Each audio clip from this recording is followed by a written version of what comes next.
The MCU Loki is now worthy of picking up Thor's hammer. Disagree. Iced coffee's okay to drink in the winter. Agree. The Rock's Black Adam would defeat Henry Cavill's Superman.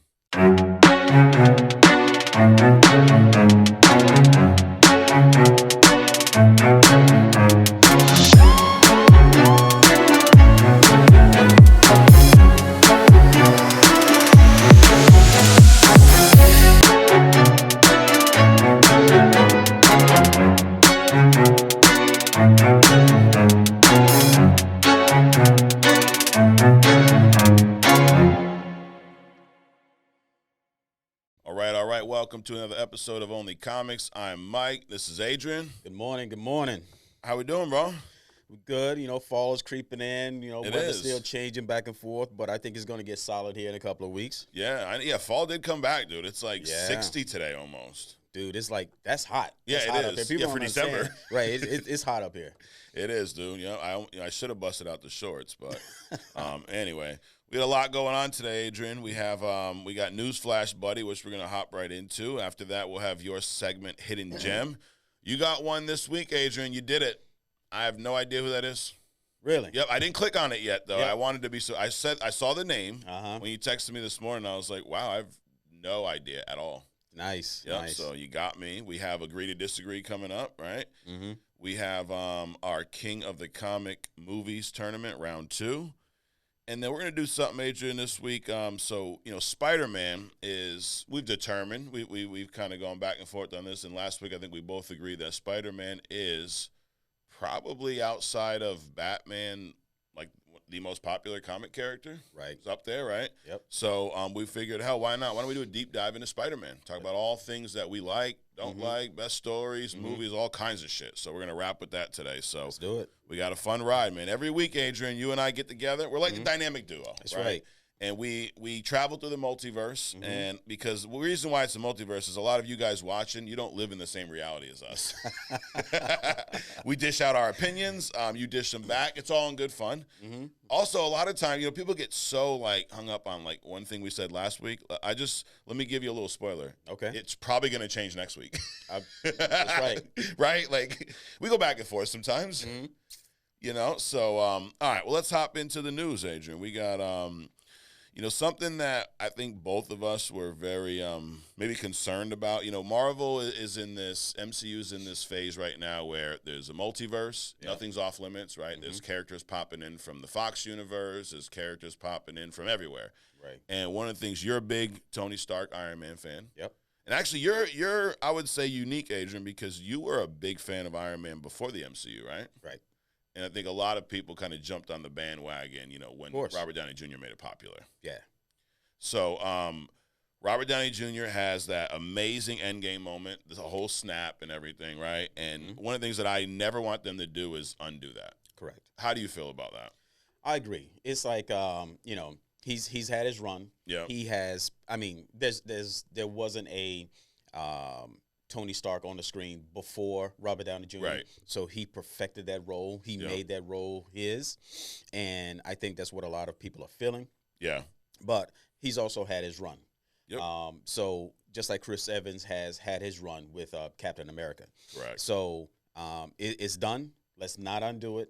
And I think that's where we're going to go. Yeah, I think so, too. So there was an interview recently in Vanity Fair, Kevin Feige. I tell you what, man, this guy Kevin Feige's been in GQ, Vanity Fair. Right. He's like the next Brad Pitt, maybe. well, like I said before, like months ago, here on Only Comics, it's like these directors, they're getting in front of the cameras themselves. Yeah. Now. They don't want the actors to have all the limelight anymore. No. They want to be out in front. I mean, that's why you got the Tom Cruise is coming out. Right. I mean, he's not.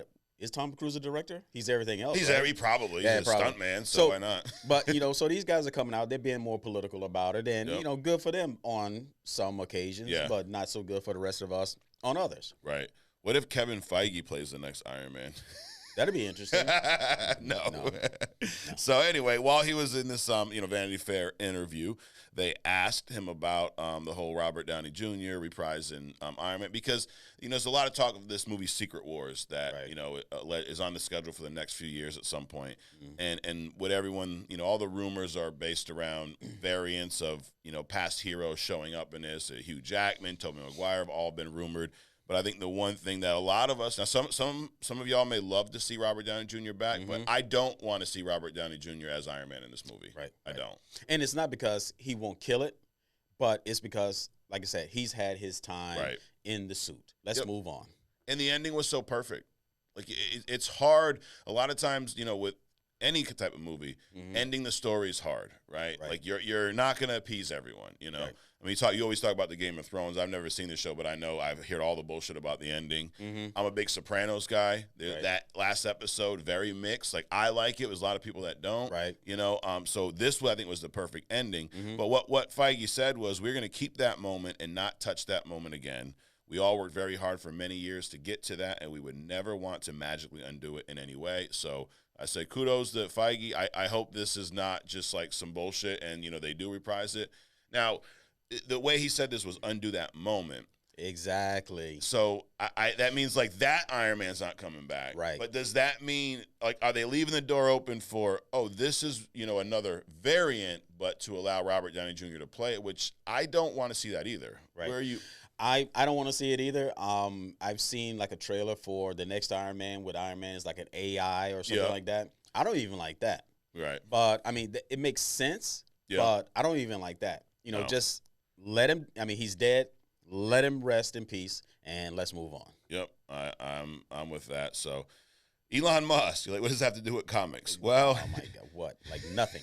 Nothing. Zero. But let me tell you. Let me try to break it down here. Okay, so GTA 6 trailer dropped this past week. Okay, I'm a big GTA fan. Yep. Last game came out like over 10 years ago. This is a big moment. Have you seen the trailer? I know you only play Ratchet and Clank, but well, that doesn't mean I don't see trailers. But right. I don't really get into like all the trailer stuff. So when it comes to anything other than comics or like big movie releases, I specifically skip over games because I don't. There's so many of them. Right. They're so complex, and I'll just sit there and watch the trailers because I think the trailers for the games are kick ass. Yes. So no, I haven't. But I haven't seen the GTA. Got it. Well, it's literally unbelievable how realistic, the characters look. Next level stuff. So, dropping. I think 2025 the game comes out. But Elon Musk, and here's why I brought this up. Elon Musk into this. So we had said a while back that comics are cooler than real life, right? Because we have characters like Tony Stark, Bruce Wayne, Batman. Because in the real life, these billionaires that would have money to be these tech wizards would be people like Elon Musk, which is not as cool. Okay. So anyways, Elon Musk made some comments about playing GTA. He said that he tried to play the last game, and he couldn't bring himself to commit virtual crimes. Okay. Now, I'm not accusing Elon of anything, but, I've read through his history, and I'm like, he's actually been alleged of committing other crimes. So I go, wait a minute, this guy can commit real crimes, but not virtual crimes. But hey, I don't know. I just thought it was interesting, these comments. What say you, Adrian? Do you feel some certain type of way from committing virtual crimes? I'm probably on the side of Elon Musk. Okay, really? Dude, I don't care. No, I don't care. I don't care about Elon Musk's comment or his GTA thing or whatever. I don't even know why that should have even been brought up to him as a question so that he could have responded. that has zero to do with the X projects or whatever else he's got going on. Let's just everybody stay in their lanes. Exactly. Dude, Elon, keep making things like PayPal and Tesla and all those things. You know he created PayPal? Yes. Yep. But he did make one comment about Batman. He was like Rat Man or Squirrel Man, some dude running around in the night.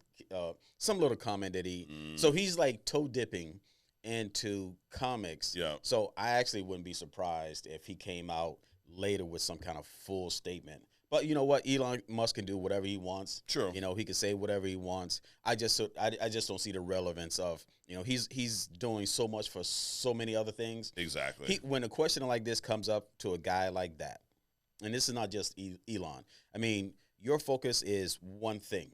When Right. when an off the wall question comes up to a person like that at that level, he should just say, you know what, I'll just take a hard pass Yes. and I just agree. move on. Yep. Don't make an actual Right. comment. Just I'll So take it's a probably hard more pass. on the like person. more like the no comment thing. Yes. Yes.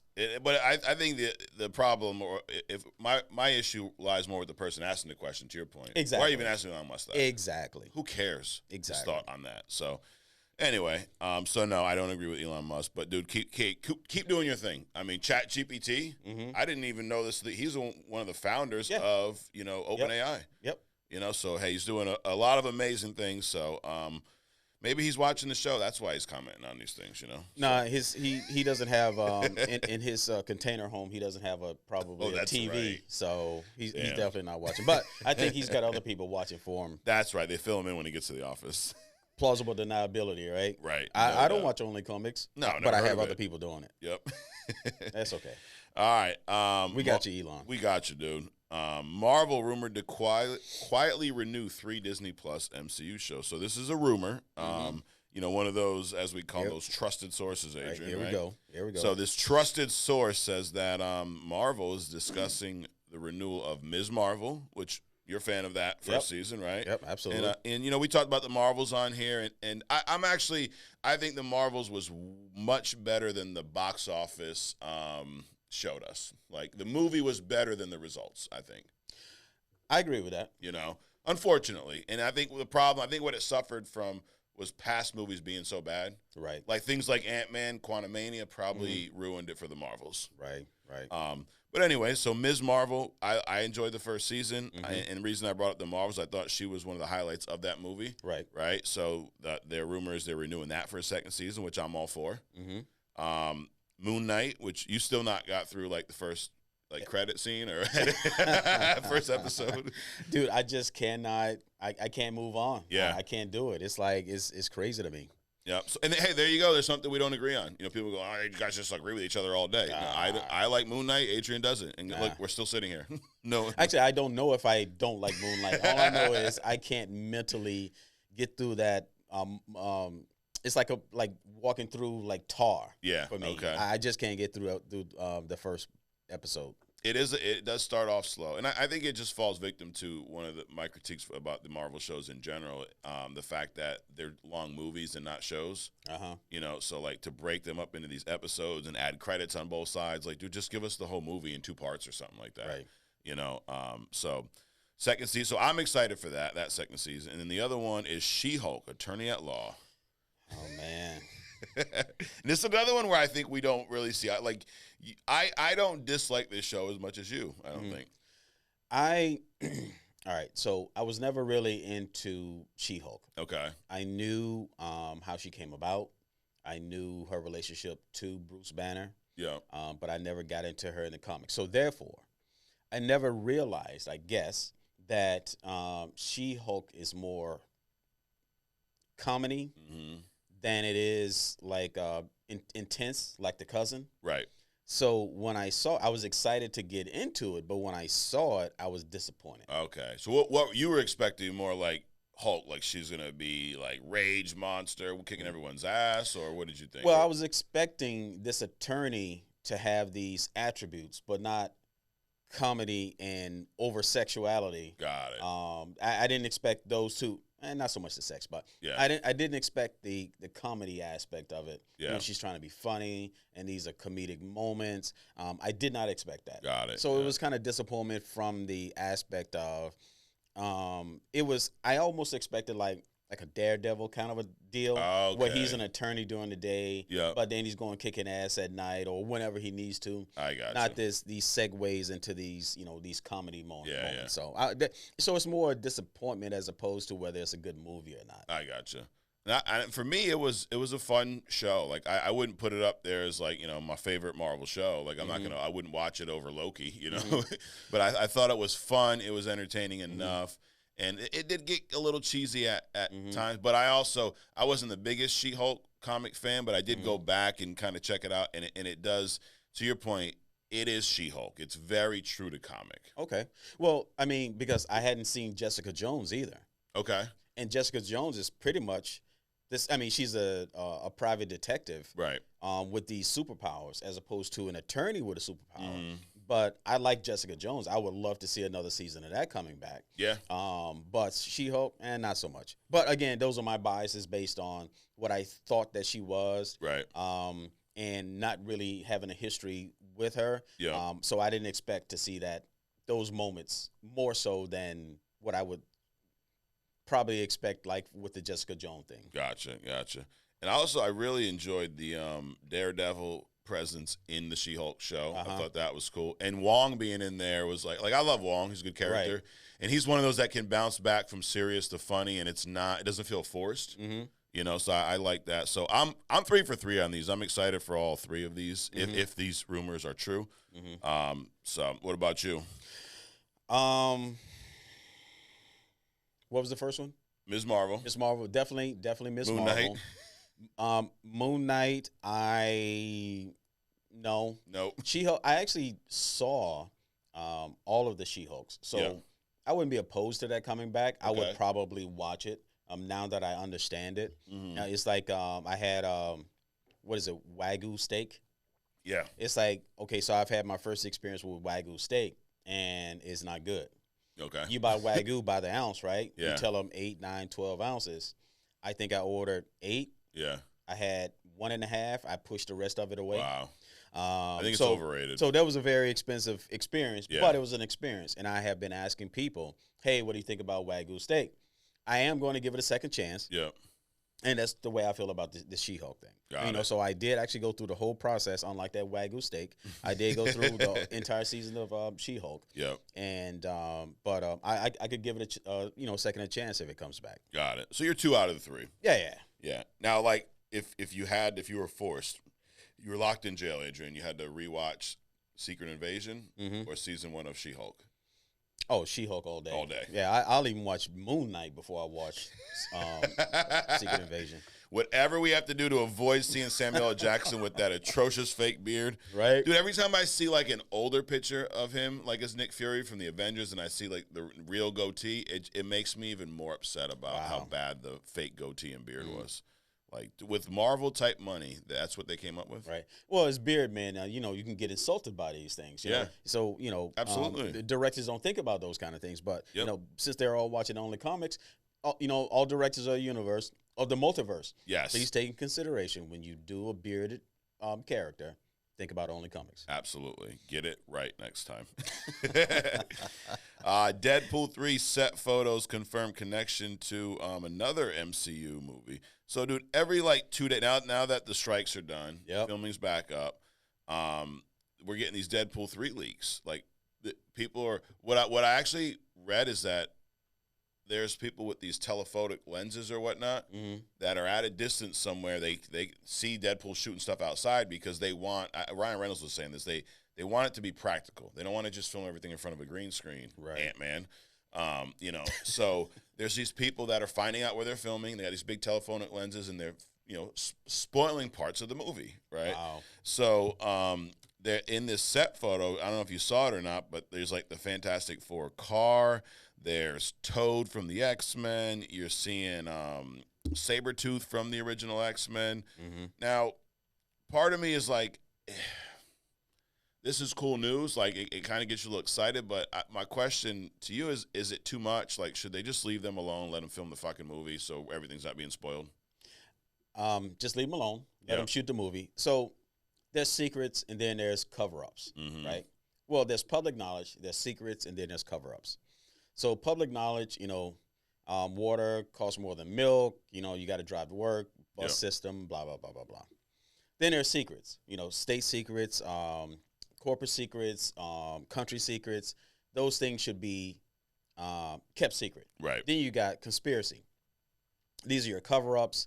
We're probably 300 years behind on tech because the government has, kept all this technology, blah, blah, blah, blah. So movies fall into the secret category. Right. Some things should remain secret until they become public knowledge, and movies should remain secret until they become public knowledge, because everybody should not know or don't want to know the secret until it's exposed in a proper manner. because for the most part, you just spoil it, once it becomes public. If I know everything about everything, that's not going to harm me or harm somebody else or whatever, then by the time it actually comes out, there is no surprise. Right. Now, the covert and the conspiracy and all that kind of stuff, that's kept from you because either the people that's holding it thinks that you can't handle it, or they want to harm you. So, but this falls into that level 2 category of corporate secret.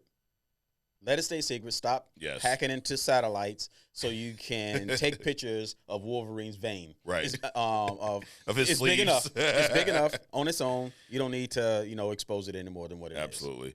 Yeah, I'm with you. They just need to stop. So you know what I'm going to do today, Adrian? We are going to commit to on this show. Now we talk about leaks and spoilers, but because of how many leaks are coming out with this Deadpool 3, we're going to take a pause from talking about Deadpool 3 leaks. Okay. I'm not going to contribute to this nonsense, okay? Because it's one thing, rumors are one thing. So-and-so's rumored to be in the movie. Right. We'll do that. But set photos and stuff like that, we're not going to discuss anymore. This is like the paparazzi, right? They go around breaking into people's onto people's property. Yep. It's not your responsibility. It's not your right to invade people's privacy. Right. In order to get some photos, because 3 other people like you in the universe, wants to see something before everybody else. It's not. Just stop. Yep. One of my favorite things in paparazzi news is when Kanye West broke the dude's camera. Right. Like, that's what you should do. Exactly. I'm out by myself, minding my own business. You're trying to take photos of me that I didn't authorize. So, well, they're a celebrity. That don't mean shit. Right. So you got this 20-foot lens touching my face hairs, right? I break your camera, but then when I do that, then you sue me. Exactly. Right? Because I broke your camera and I hurt your feelings? Come on. Only in America. So, I'm not feeling that. But Ryan Reynolds, he's striking back, and this I think is awesome. So his post was, now, did you see some of the photos that he put out? No. So he had these photos where they photoshopped people into these leaked photos to mess with everyone. So there's a photo with him, Hugh Jackman as Wolverine, and looks like the dude from Predator. Then there's one with Deadpool's holding a bag of money and Mickey Mouse is in the back. And then there's some other one where, I don't know, some spaceship crash, but they're doing stuff to mess with it. And his exact post was, Deadpool began with a leak. Because actually, if you remember, the whole way they got the first Deadpool movie greenlit was Ryan Reynolds leaked test footage. There was test footage that was filmed. It was that scene in the opening of the movie where Deadpool is in the car and it's in slow motion or whatnot. It's Big Explorer or something. Yep. Well, the original scene where he kills all those guys, the car crashes, that was like test footage that they put out. Okay. So that got leaked out. It got really good support from the fan base, and then the movie got greenlit. So part of it, he's acknowledging that, hey, listen, Deadpool started with a leak, but then this is where Ryan Reynolds being Ryan Reynolds, he goes, so I'm joining in, but please don't overuse the phrase Deadpool leaks, because it might screw up the search results if anyone is looking for Deadpool leaks or spoilers or perhaps Deadpool scoops. So him, with the outreach he has, uses the hashtags Deadpool leaks and puts all these fake pictures out to just screw with the algorithm. Wow. So I think I love that. That's Ryan Reynolds kind of tapping into Deadpool in real life, I guess. But yeah, these photos, you got to check them out. They're hilarious. You got Mickey Mouse back there. Last piece of news, Adrian. Marvel Studios Echo. We talked about this show a little bit, right? This is the spinoff from Hawkeye. You still not finished Hawkeye. It's Christmas season, bro. Well, it's going to take me that long to go through the show. Yeah, until the end of Christmas. It's actually not. I mean, from what I did get a couple of episodes in. Yeah. It is actually entertaining, but so many other things have come up. I know. Yeah. That's more distracting than that. So. Right. Yeah, and I thought, especially, I didn't have a lot of expectations because it's Hawkeye. Like, I think the MCU Hawkeye is probably one of the most boring characters out there. It's like, it's Hawkeye. Yeah. But with that being said, I have seen the show once, and this is probably the best version of Hawkeye. Not probably the best version of Hawkeye we've seen in the MCU. Mm-hmm. So they did him justice in this show. Okay. And then Kate Bishop they did her justice as well, and you get to see Wilson Fisk return, the same dude who plays him in Daredevil. Mm-hmm. But anyways, Echo debuts in the Hawkeye show as I think a niece or stepdaughter. Somehow she's related to Wilson Fisk. She's pretty brutal. And the live action show, I think it debuts in January. Critics, I guess, they saw the first few episodes and their thoughts. They said that, I mean, all pretty much really good. Here's an exact quote.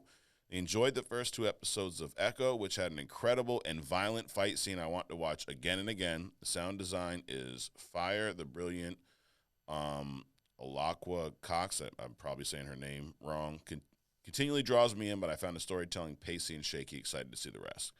Another guy talks about the gritty tone, and they're comparing it to the Daredevil shows, like those types of shows on the Netflix shows, that level of brutality. So for me, I mean, this makes me more excited about watching this show. Absolutely. I mean, I'm a fan of, the gritty, the dark, the and the fact, I can't wait to see this fight scene the way this person described it, a fight scene, a violent one we want to see over and over again.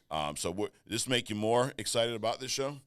Oh, I was all in when I first saw it. The trailer. The trailer, yeah. And I think Wilson Fisk, basically what he does is he observes, because she's deaf, right? Yes. So he observes her on the street, and some guy is being mean to her. Yeah. So I think at some point he comes back and he kind of adopts her. Yes. I think so. I think that's what the relationship is. Yeah. It's not a relations like niece or something like that. Right. I think he just like kind of saw her on the street and saw something in her and picked her up. Got it. But yeah, definitely the fight scene got me. I'm hooked. I'm ready to see this thing.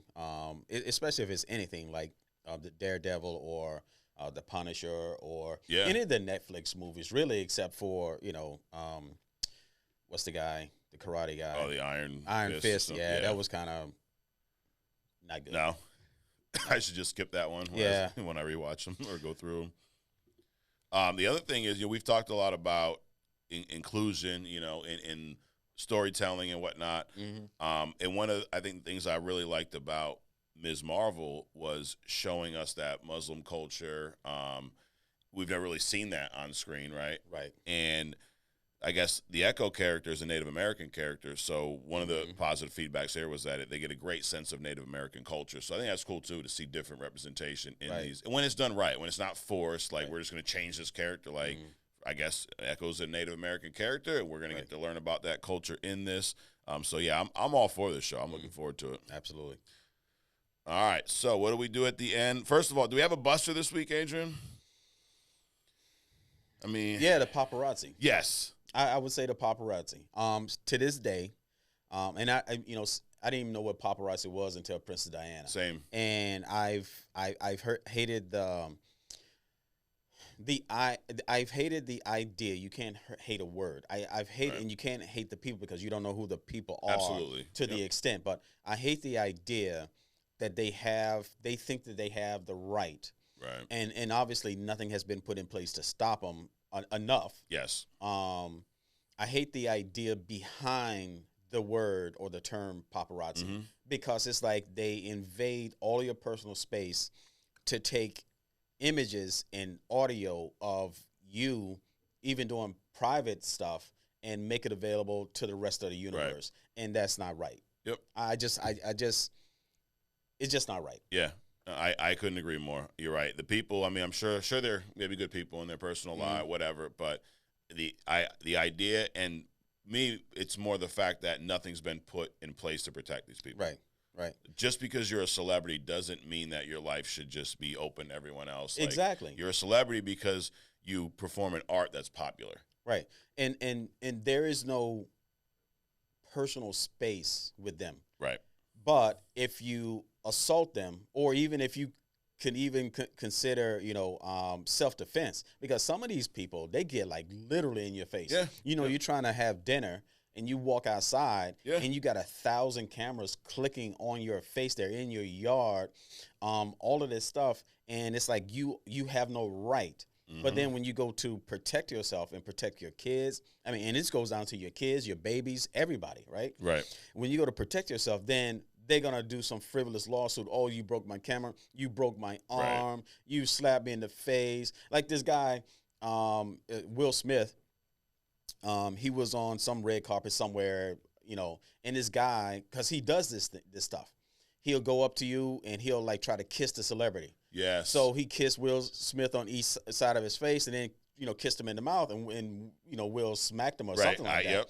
Yep. But then out of that could have came some kind of a lawsuit. Absolutely. But this guy stalked. That's predatory practices. Yeah. He stalked him. He set him up, and then he's not expecting some guy to be trying to kiss him on camera. Right. I mean, that's just foul. Yep. That's foul, and apparently nothing still has been put in place for this to happen. Yeah, you would have thought after what happened to Princess Diana, they would have done something. Nope. Right? No, it's just that. Oh, who cares? It's okay because you're a celebrity. Yeah, so that's it. The buster this week are the idea of the paparazzi. Right. Now we're gonna run through, Adrian. Thumbs up, thumbs down. Let's recap the news. Got it. Starting with Kevin Feige says they won't mess with the endgame Iron Man moment. I give that a thumbs up. Thumbs up. Elon Musk says he can't play GTA because he doesn't want to do virtual crimes. I give the whole thing a thumb down. The fact that he said that, the fact that people are asking him that. Exactly. Thumbs down. I agree. Marvel rumored to renew Ms. Marvel, She-Hulk, and Moon Knight for a second season. I give him that a thumbs up. Thumbs up. Deadpool leaks. Fantastic Four tease. Sabretooth. I'm giving that a thumbs down because stop taking your astronomical lenses or whatever the hell they are and filming shit you shouldn't be filming. Right. Exactly. I agree. Thumbs Mind down. your business. Ryan Reynolds responds to the leaks with his own little tomfoolery. Sharing fake leaked photos to screw with the algorithm. I give that a thumbs up. Thumbs up. Critics share first reaction to the new Echo show. They said it's gritty, violent. They loved it. I'm giving that a thumbs up. Agree. All right, there we go. That's the news this week. Up next, Adrian, your segment, Hidden Gem. Guys, check out the Hidden Gem playlist week in and week out. Adrian provides a hidden gem. A hidden gem is someone who I guess it's a gem, but it's hidden. There you go. Right, That's my explanation. There you go. But you've had some great ones. I'm still, Christmas is in a couple weeks, Adrian. Yep. Are we getting the Christmas hidden gem? Is it next week or the week after? What episode is that going to happen? Well, whatever. Let's see. Time we run before Christmas. So I'm thinking. We'll put that out. Let's see. Let's look at my calendar here. So this Monday is the 11th. Next is the 18th. Oh wait, we're going to have an episode on Christmas, Adrian. Oh yeah. It will debut on Christmas is on a Monday. Okay. That's the one you're going to debut your Christmas hidden gem. Go. So in 2 weeks. 2 weeks. We're going to find out. Yep. Because you had Hobgoblin for Halloween. Yep. So and again, we've said this several times. Thank God there was no Turkey Man. That just sounds wrong. It really does. Wow. But you're telling me there's some Christmas hidden gems. So we'll find out. But who do we have this week, dude? All right. So this week, so last week we were talking about Silver Surfer. Yep. Being female. Yes. And how wrong that was and so on and so forth. Right. So this week's hidden gem is all the reasons why you have options to have different characters. You don't have to regender these characters. Did you just make that up? I just made that up. You see how that works? Yeah. Regender. Dude, that's right up there with Tom Cruisery. Exactly. So you don't have to regender a character in order to make them fit. There are so many characters already out there that will work with whatever it is you're trying to do. Right. And this week's hidden gem is just that character. All right. So this is Nova. Now, not to be confused with the other Nova, right? Just like the Marvels. This is not Nova. This is not the Nova Corps. This is not the Nova Corps. Right. None of that stuff. This is Nova. She is a human that got her powers by an accident, like Spider-Man, everybody else. Yep. But ultimately, she goes on to become a herald of Galactus. Okay. Matter of fact, she is the herald of Galactus after the Silver Surfer. Okay. Okay. So her backstory. So back in the 40s, I think, this guy, her father, actually created the original Human Torch. He was an android, and like PIM particles, he had some special substance or particles that could make you make a substance like turn on flame and be able to control it and give the body powers. In this case, an android. So he created the original Human Torch, and alongside Captain America, Namor, things like that, back in World War II, World War I, I think it was II. Yeah. In the comic book world, they fought together, so on and so forth. At some point, the Human Torch, that version of the Human Torch went away. The scientist got put away. Yeah. Years later, he had a daughter with a lady. The lady died like a year after they got married, but they had a child, which is Frankie Ray. Okay. So some more time goes on, and he rediscovers, or they locked away his experiments because they were too dangerous. So years later, because it was locked away for so long and nobody paid attention, he broke into the place, got the stuff, but he brought his daughter with him, Frankie Ray. Okay. And she was able to handle the stuff. She was doing good, but I guess the floorboarding, right? I mean, convenient. The floorboarding in the factory or whatever broke away, and the container that she had were these particles that this guy had made, and it spread all over her. And instead of her burning up, it turned her into basically a version of the Human Torch. Okay. The dude freaked out. He basically erased her memory. He put locks and keys, kind of like Reed Richards did to Franklin, so he couldn't use the power. Yeah. So later on, all these powers came out. Now at this point, she's older. She's working in the UN. She meets Johnny Storm. She knows what Johnny Storm does because Johnny Storm was, Fantastic Four. Mm-hmm. They were a family that didn't hide their identities. They were just completely open. Yeah. So she knew who he was. But her father not only locked away her memories about her powers, he also gave her an aversion to fire. So she was afraid of fire. Oh, shit. So she got in a relationship with Johnny Storm, knowing even though she who was he afraid was. of fire. Right. So one day, she's doing some stuff and comes out, her powers emerge, and, they go into this whole thing. She became like, part of Fantastic Four, 4.5 or 4.5 or whatever. Yeah. And, but she's never on missions. She's always sidelined. That, creates some tension. So at some point, Galactus comes in. This is at post Silver Surfer. Yeah. Silver Surfer, he's already gone and done his thing. And they battle Galactus, kind of defeat him, but of course, he's a human. He's a entity. He's a living being, so that they don't actually kill him. In the meantime, Frankie, who's not in the fight, is doing research, finds out about Galactus, what he does, and offers to be his herald if he spares Earth. Okay. And of course, Johnny's butthurt because that's his girlfriend or whatever. Mm-hmm. So she goes off, don't even think about him, and goes around because she doesn't have a problem finding inhabited worlds for Galactus. Okay. At some point, she catches up with, or Silver Surfer catches up with her and starts showing her all these worlds and start bringing out that emotion in her. Now she's, feeling some kind of way about, leading Galactus to all these planets and stuff. So at some point, she decides that she doesn't want to do it anymore. A bunch of different things happen. She goes off into space with Silver Surfer. Galactus gets another herald, Mongol or something like that, who actually ends up killing her. Okay. But before that, something happened. She ends up being a stripper in some intergalactic bar. I mean, she's just like all over the place. With these powers, so you can only imagine that if she's like a stripper in a bar someplace, the level of power in the people that's around her in the bar, if that makes any sense, right? So her power makes her normal around all the other people that she's around.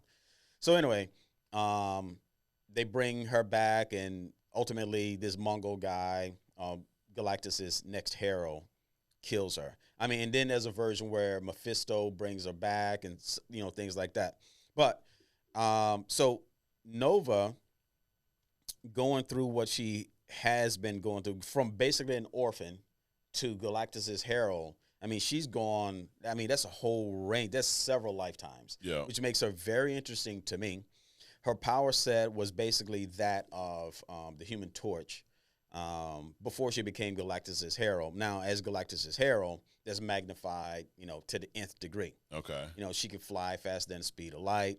Her strength, she's, pretty much invulnerable. She's been punched from Earth to the moon. She survived that.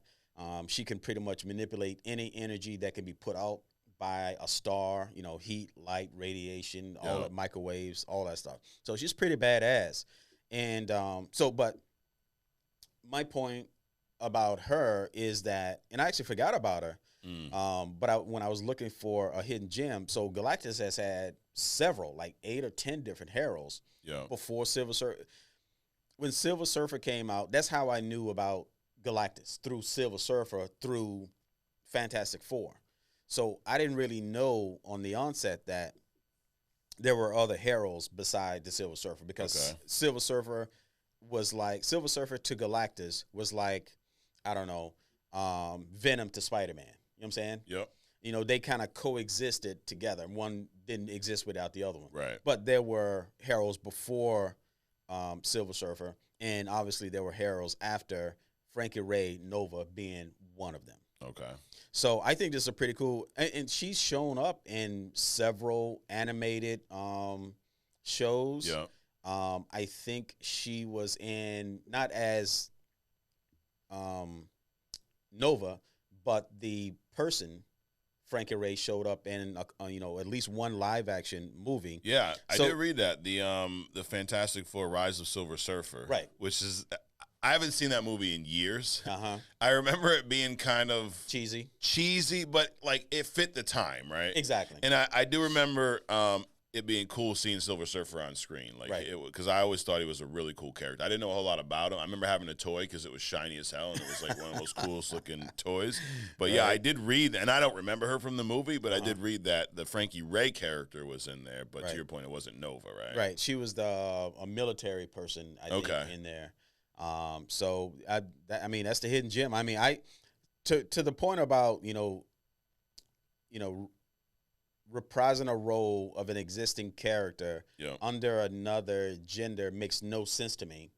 Because here we have a perfect example of, I mean, if you want Silver Surfer, bring back Silver Surfer. Right. But don't bring Silver Surfer back as something else other than what the original character is. Because if you want a female, here you go. The very next herald is a female. Right. That's, just as cool, has all the power sets. I mean, I don't get it.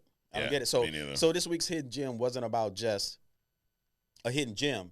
It was about, okay, so we have even more characters that can fit the roles of any movie, right? Instead of regenderizing, somebody else that's a beloved, because Silver Surfer, people love Silver Surfer. Yes. Including myself. Yeah. So just don't mess it up, please. Right, I'm with you. And I mean, even looking at the design of this character, it's like you could even pull off a similar look. If that's your reason, well, we love the way Silver Surfer looks on screen. Dude, you got something that looks just like it. Yep. Like, okay, it's a little more, reddish than silver, but very similar. And to your point, why change? But this is awesome. And I saw the name Frankie Ray, I had no idea. And then I was opening it, Nova. I'm like, wait a minute, didn't we already do Nova? But this is, it's nothing to do with the other Nova at all. And you were a big Fantastic Four guy, right? Yep. Like you love Fantastic Four. Is that where you first saw her? Yeah, I first saw her. So Fantastic Four attracted me because Tony Stark, Iron Man, and Fantastic Four attracted me pretty much for the same reasons. Yeah. The tech. Yeah. I was real big into tech, still big. Well, not as big into tech now. But I was real big into tech, and so those two attracted me to those. That attracted me to those characters, which put all these other people on my radar. Gotcha. So, yeah, no, this is good. And there's one here where I see she kind of looks like the Human Torch, right? But she has basically, or started with powers just like him, right? She didn't. So her power set was such that she was more like an aura around her, like the crown of her head, and would glow basically, as opposed to like the Human Torch, both of them, the Johnny Storm version and the original android Human Torch that fought along Captain America and Namor back in the day. Yeah, their whole bodies basically turn into like a matchstick. Yeah. Which she does not. So you can still see her form. And that became even more personified when she became Galactus's herald. Yeah. Her body was like more golden kind of a deal, but she still had the aura. She was more like a phoenix look to her as opposed to a Human Torch look to her. Yes. In this picture I'm seeing here, this one is she was in the New Avengers in 2008, and Jim Cheung drew her. But yeah, it does give me kind of Phoenix vibes, almost like a Phoenix mixed with Silver Surfer. Like, right. Yeah. This would be I'd be cool to see on screen now. Who would win, Frankie Ray versus Silver Surfer? Well, they both have the same power sets. Yeah. But I think probably Silver Surfer, because Silver Surfer has the ability to manipulate matter to a degree.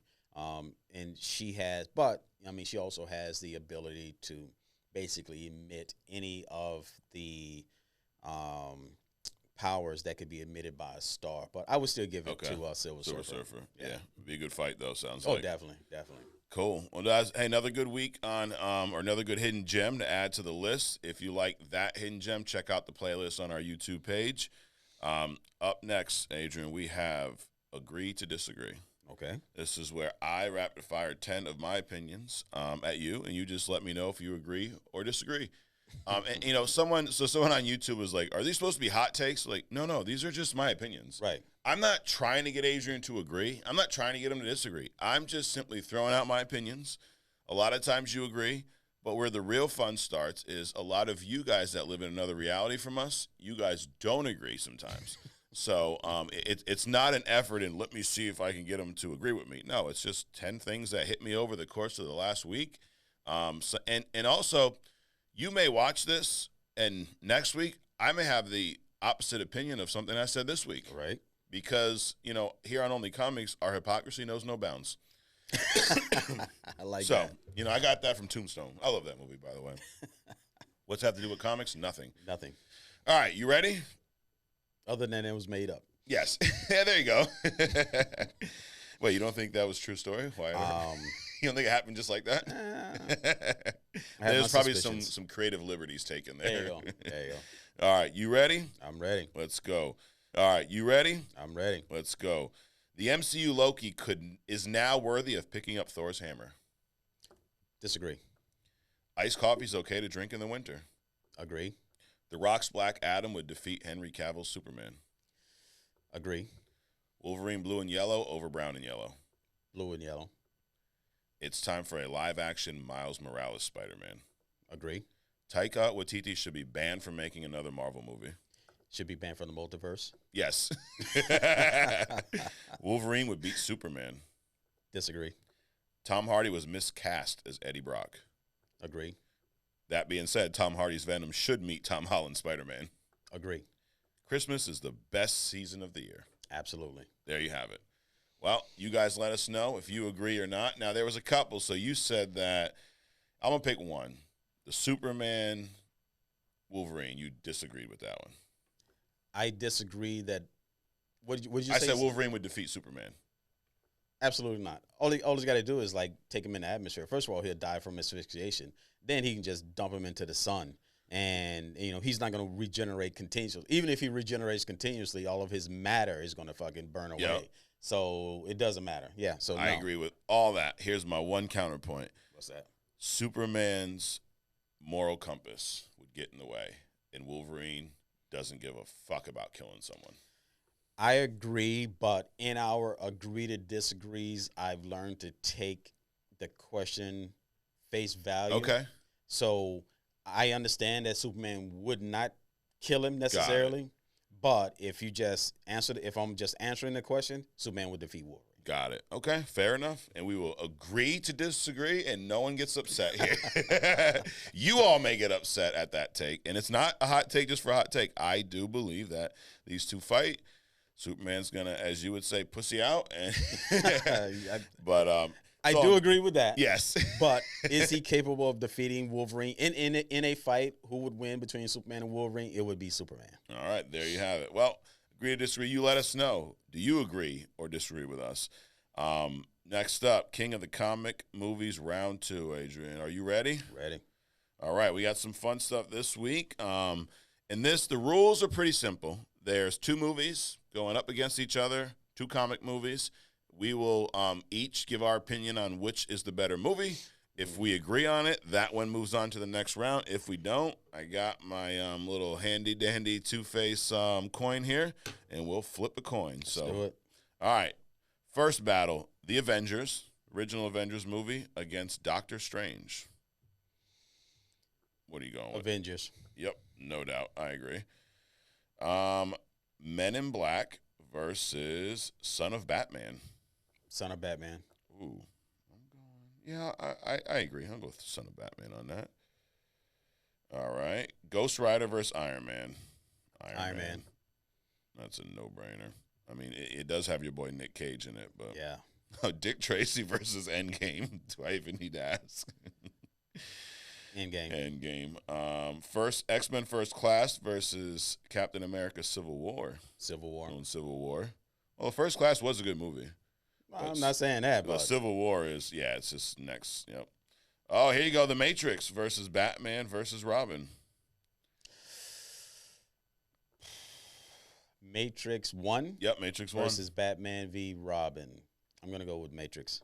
I'm going to go Batman v. Robin. Okay. And we're going to flip a coin. Yep. All right. Call it in the air. Tails. Heads. Okay. All right. I got the Matrix out of here, Adrian. That is one we definitely don't agree on. All right. Captain America First Avenger versus Men in Black 2. Cap.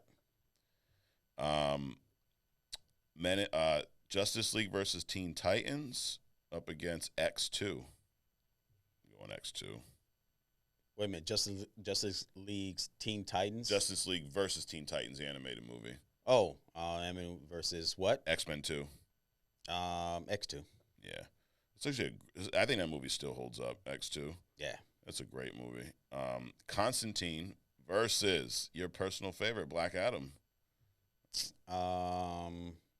Constantine versus Black Adam. I want Black Adam, so I've never seen Constantine. I would. Those two things hit me differently. Yeah. But as far as the theatrics of it, I go with Black Adam. All right. Let's see what the internets out there think about that one. Right. Deadpool 2 versus Infinity War. Oh, man, I hate to see Deadpool 2 go, but I'm going Infinity War. Deadpool 2, Infinity War. Yeah, theatrics. Yes.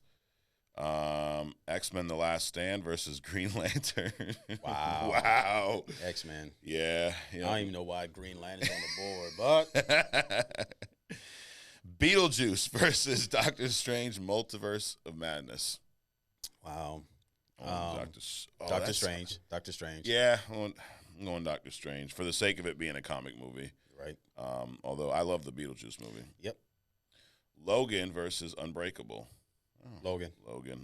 All day. Sorry, Bruce Willis. Iron Man 3 versus Captain Marvel. Iron Man. Wow.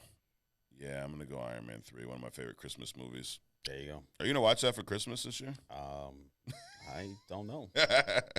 I got to get through Moon Knight first. Exactly. That's going to be painful enough. Yeah. So no, just go to Hawkeye first. At least that fits the season. Okay. X-Men: Days of Future Past versus Suicide Squad. Wow. X-Men. Another great film. Man, I think next round is going to be a little tough. Spider-Man, first Spider-Man, the Tobey Maguire version versus Spider-Man No Way Home.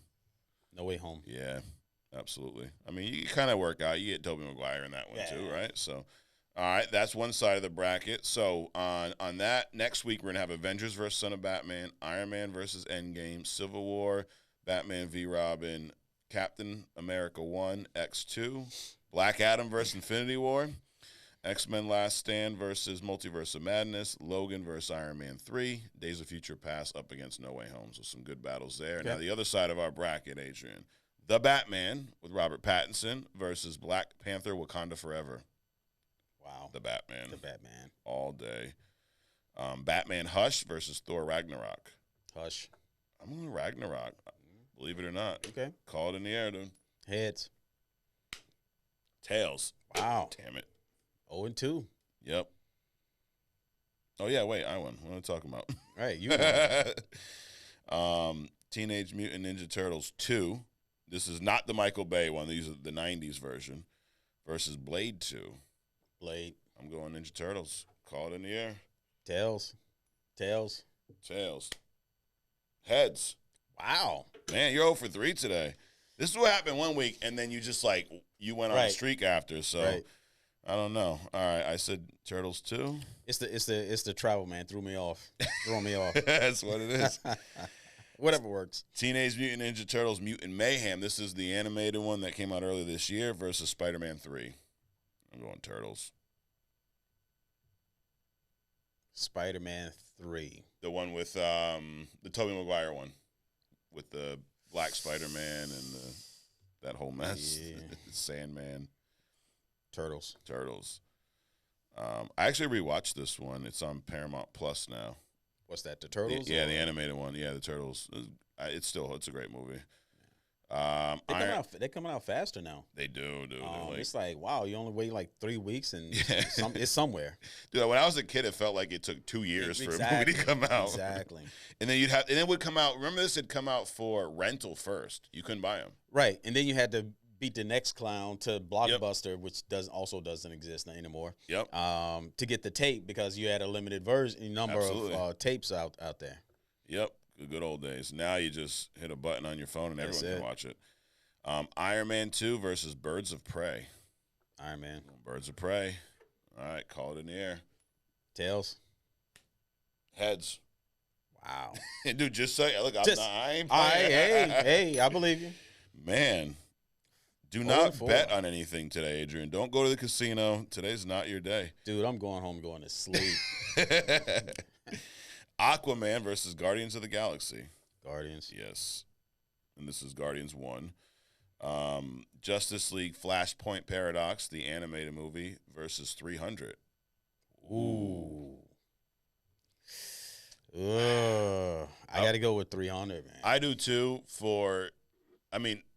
it's a great movie, but just for the way it looks alone, I have to go 300. Right. I've never seen the second one.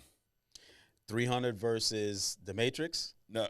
300. Oh, 300. No, really? I'm just saying, hypothetically. Wow. Yeah. Really? Yeah, that movie was double. Man, so this one might go far in this tournament here. Justice League Throne of Atlantis, the animated movie. Guardians 3. Guardians 3. Which I think is my favorite of the Guardians movies now. Blade, the first one, versus Spider-Man Into the Spider-Verse. Yeah. Sorry, Wesley. Batman Mask of the Phantasm versus Batman Under the Red Hood. Ooh. Oh, man. I'm going Mask of Phantasm. By literally by that much. Yeah. You agree, or are we flipping a coin? I'll agree. I'll agree because it's like I can move one way or the other. Yeah. Either way. But yeah, they're both. It's kind of I'm not mad at flicks. either one. Yeah. Captain America: Civil War versus Deadpool. Oh, another one. Civil War. Wait, did I screw this up? Yeah, I think we've had Civil War here twice. A few things back. All right, I put this together real late at night, so I think Deadpool wins by default then because Civil War went on the other side. Yep. We make up rules as we go sometimes here. All right, Deadpool, good job, Ryan. Blade Trinity versus the Amazing Spider-Man. That's the Andrew Garfield one. Trinity. I'm going Amazing Spider-Man. Okay, let's see if you got one in. You ready? Okay, heads. Dude, I'm not. It's tails. I'm not kidding. Wow. 0-5. That's a first here on Only First in any universe. Yes. The first across the multiverse. Dude, I had to play some bets on the games today. I'm not asking your opinion. Actually, I'm going to ask you who you would pick, and I'd go the opposite today. Exactly. Then I would win everything, right? Exactly. That's all right, let's do it. Guardians 2 versus The Mask. Guardians 2. Yeah, as much as I love The Mask. Yeah. Actually, no. Nope. Okay. The more I think about Guardians 2 with Ego and the whole big plan, I'm going The Mask, dude. I'll also give you an opportunity to break your losing streak. Ready? Call it in the air. Tails. So no one look at this. I'm not bullshitting. Wow. That's okay. This is unheard of. Let's just not even flip the coin. Just do rock, paper, scissors. No. Just if there's a difference, just go pick yours. Just pick yours. Batman Begins versus Daredevil. Batman Begins versus Daredevil. Batman Begins all day. Yeah. I think that movie actually doesn't get enough praise because of Dark Knight. Captain America Winter Soldier versus Joker. Cap. Winter Soldier. Yep, Cap. Batman Returns, one of the best Christmas movies of all time, by the way. versus Spider-Man Across the Spider-Verse. Across the Spider-Verse. Look, we didn't even have to flip the coin again, so we're safe. So on that side next week, Adrian, we got the Batman versus Thor Ragnarok, Turtles 2 versus Teenage Mutant Turtles Mutant Mayhem, Birds of Prey versus Guardians of Galaxy 300 versus Guardians 3, Into the Spider-Verse against Batman Mask of Phantasm, Deadpool versus Amazing Spider-Man, The Mask versus Batman Begins, Winter Soldier versus Across the Spider-Verse. So, all right, next week we will move on to round 3. What do we have up next, y'all ask? We have, actually, before we get into our deep dive, Adrian, we respond to comments here sometimes, right? Okay. So I got a few this week, and I also have one that maybe warrant a little bit of a discussion, which I'll save for last, okay? So let's do it. This is where y'all comment, we respond. My man Zod_76 on TikTok says, Morbius is better than Venom 1 and 2. No, it's not. No. Morbius? And you're not even a big Venom movie fan, right? No. But you've seen Morbius. I have. What say you, Adrian? I don't care. So we don't care about your opinions. No, it's not that. It's just that all those movies are just like they just don't even make sense on their own. The way they shot them. I mean, these are Spider-Man villains. Yeah. They should be in a Spider-Man movie. Absolutely. And them trying to do it independently of Spider-Man is just wrong. Yep. Besides the fact that they were just mediocre movies. Right. And I've actually almost don't even want to admit this, Adrian. I've rewatched Venom and Venom 2 like twice over the past couple weeks. Yep. Okay. And what I will say is they're not as bad as I remember them. Yep. The Tom Hardy accent really bothers me. The Venom voice is it reminds me of Sophie Turner playing Jean Grey. Where the accent comes out because Tom Hardy is an English actor, which, okay, cool, I have no issue with that. Mm-hmm. He has a really good American accent when he's just being Tom Hardy. Right. But when he does the Venom voice, the English accent comes out, and it feels inconsistent to me. Like, why does Venom sound English? I don't know. But anyways, I think, like, the look of the Venom characters in the movie is really cool. Yeah. But to your point, a lot of times when I'm seeing, like, the Venom Carnage fight in the church, that's a badass scene. Sure. But I'm going, dude, imagine if Spider-Man was here. Like, how cool would that look? So it is definitely, missing that for me. Rose Marty on TikTok says, She-Hulk was so much better than Secret Invasion. My niece's middle school play was better than Secret Invasion. You know what I say to that? I'd rather watch your niece's middle school play than watch Secret Invasion again. Right. So I do agree that She-Hulk was better than Secret Invasion. Yes. And probably the niece's play was probably better than most likely, right? Probably most likely, by default. Definitely. Big Duck says She-Hulk wasn't better than anything. Well, my man Matthew Maddox 777 says those Crocs are killer, though. Your Crocs, Adrian. What do you say about that? Do you agree with him? I don't know about killer, but I appreciate the comment. Saint_nobody says the world is not flat. Can confirm is lumpy. We agree. We definitely agree. But can it be flat and lumpy? Ooh, maybe. It is round, though. We agree on that here. Unknown Exo 8489 on YouTube says, honestly, Bucky should have been the next Captain America because he's already had the build-up from every single Captain America project. I can go with that. Over that Falcon? Would make sense. Oh, over what? Over Falcon? Definitely. Yeah. Right? Yep. Yeah, I agree with that. I agree with that. Jonah Walsh 6335 says, make a video, please, on who you guys want to be the main villain in the Batman 2. Since Jonah said please, we won't make a whole video, but so we've had the Riddler, Penguin, Selena Kyle was in the first Batman with Robert Pattinson. Yeah, but that's not really a villain. She's kind of like she doesn't count. You're right, role in that. So main villain, well, he's asked main villain. So main villain was Riddler, right? So episode, the Batman 2, if it was your choice, who would you pick for the main villain? Main villain for Batman 2. He's too young, I think, for like the Croc, who I would like to see. That'd be cool. Let me think about it. We get back to it. All right. I would go. I'll buy you some time. So I'm thinking, even though we've seen him already, I think because of the political nature of the first film, I think a Harvey Dent Two-Face would be good. I'd be okay with that. I agree. People like Killer Croc would be cool to see, but it's probably way too early, right? The other one, there's been some rumors about this Mr. Freeze. I would be okay with seeing that. And here's how I think you do it. You have the Gotham is flooded right now, right? Yeah. He could, winter comes around and everything freezes. So we wouldn't really need it to be crazy, super power. Like, that could be kind of a segue for a character like Mr. Freeze, But anyway, I would say Harvey Dent. I'd love to see. Two-Face, Mr. Freeze. And I tell you who I don't want to see. I don't want to see Ra's al Ghul. We've seen that already. I don't want to see a lot of stuff that's been rehashed. I don't want to see Joker as the main villain. Yeah. So what about you? Now that you've had a few moments, who would you, if you had to pick one? I was actually going to say Ra's al Ghul, because that sets it up for, a whole bunch of stories. It does. Right? I would love to see the Croc. Yes. Probably not Solomon Grundy. No. And maybe even who?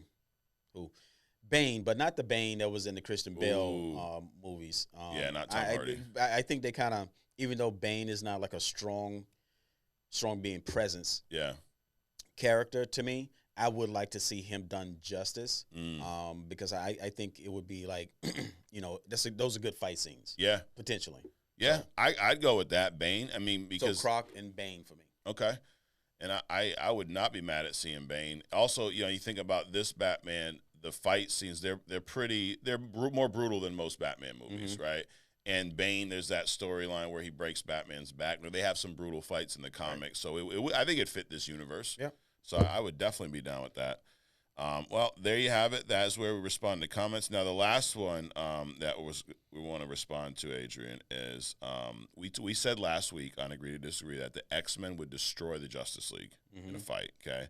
And this guy, I mean, half the universe agreed, half they didn't. I mean, all kinds of comments going back and forth. Some people go, well, Superman would solo the entire X-Men. Other people go, well, Phoenix would solo Superman. Like, so Dom /11 on TikTok says, can we please get an explanation video on how X-Men destroys Justice League? Are we talking full team of X-Men, picking certain amounts, core 7 to 10? But anyways, guys, just kind of asking, can y'all explain why you said that? And I'll kind of go through the way it works here on Only Comics is Adrian has more comic knowledge than me, right? So the power set, stuff like that. So I kind of rely on you to keep me straight when I'm going off course, right? So I'm going to kind of give you my theory, and you let me know if you agree or not. Because you did agree that the X-Men would defeat Justice League, right?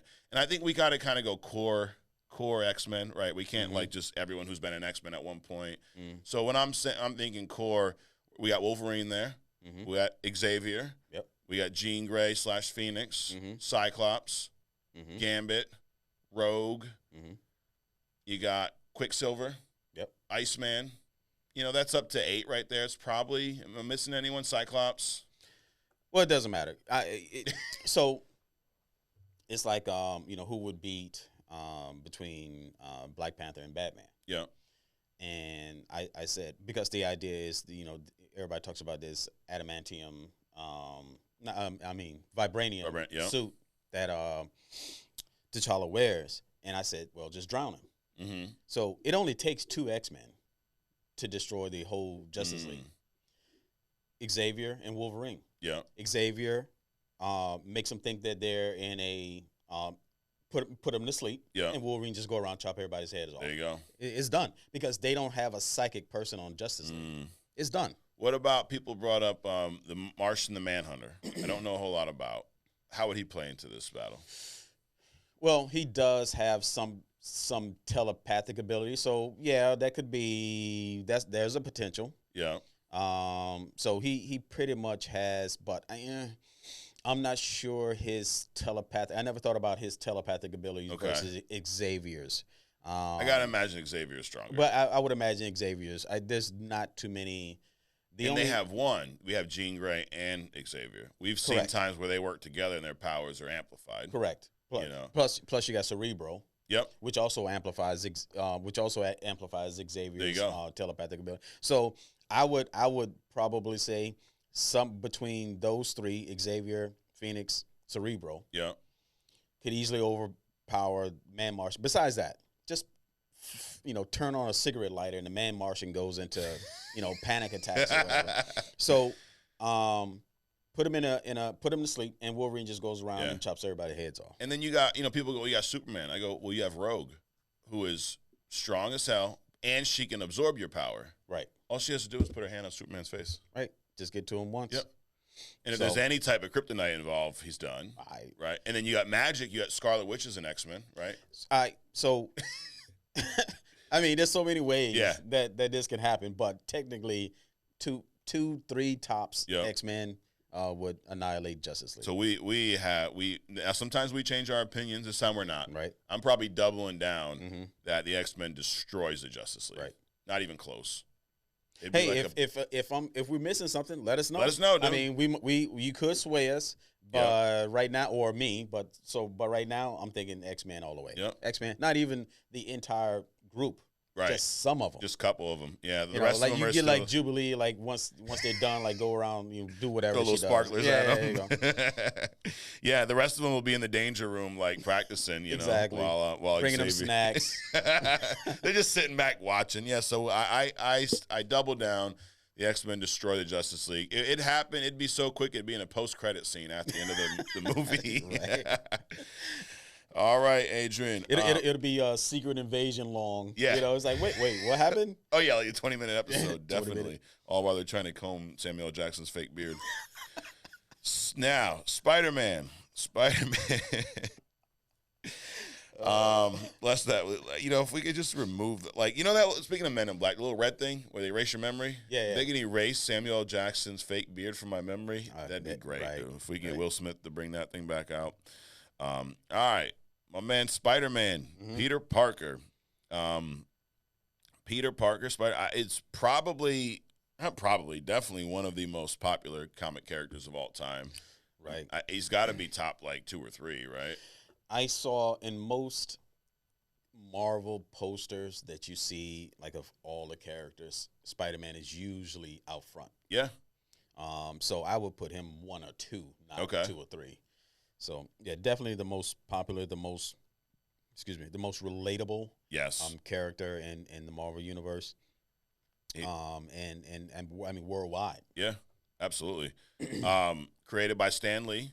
I'll tell you what, dude, most of the best, and it's probably not proper English, but most of the best Marvel characters to me are created by Stan Lee. Correct. He's got some of the best creations of all time. Yep.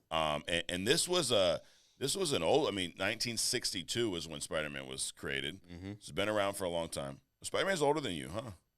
Yeah. Man, Spider-Man's an OG. Right. But created by Stan Lee and Steve Ditko. And it wasn't for a Spider-Man comic. It was for Amazing Fantasy. Issue 15 was his first appearance. And I remember, I saw a Stan Lee documentary recently. It's on Disney Plus, really good watch. And he was talking about the creation of this and how basically everyone around him was kind of against him creating Spider-Man. Well, that's typically how it works with any idea that's outside the box. Like somebody said, if you ask most people back in the day before they invented cars,